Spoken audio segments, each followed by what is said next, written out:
பெண்களை பொறுத்த மட்டும் வீட்டு கிச்சன்ல, வீட்டு பெட்ரூம்ல, ஆபீஸ்ல ஒரு பள்ளி பாச்சாவை பார்த்தாலே பயந்து ஓடுவாங்க. ஆனா ஒரு சில தைரியமான பெண்கள் பாத்தீங்கன்னா எதுக்குமே பயப்படாம துணிஞ்சு நிற்பாங்க. வாழ்க்கையிலுமே சக்சஸ்ஃபுல்லா இருப்பாங்க. கேரளாவில் ஒரு மாவட்டத்துல 18 அடி நீளமுள்ள ஒரு ராஜநாகம் மக்கள் புழங்கக்கூடிய ஒரு ஓடை பகுதியில் இருந்துகிட்டு இருக்கு.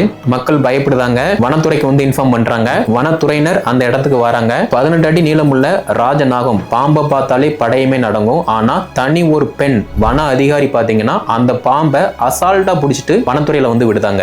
எப்போதுமே பெண்கள் இப்படிதான் அப்படிங்கிற மாதிரி ஒரு ரீமார்க் இருந்துகிட்டு இருக்கு. பட் அதை எல்லாம் தாண்டி தடைகளை உடைச்சி வெளியே வரக்கூடிய பெண்கள் மட்டும்தான் சமுதாயத்துல ஒரு வெற்றியாளரா இருந்துகிட்டு இருக்காங்க. சோ பெண்களுக்கு இதை ஷேர் பண்ணுங்க. பெண்கள் நீங்க எதுக்குமே பயப்படக்கூடாது, தைரியமா இருக்கணும். நீங்க தைரியமா இருக்கும்போது மட்டும்தான் உங்க வாழ்க்கையுமே சிறக்கும். இதனுடைய கருத்தை பத்தி கீழே கமெண்ட்ல லீவ் பண்ணுங்க. மேலும் தகவல் பெற நம்முடைய சேனலை சப்ஸ்கிரைப் பண்ணுங்க.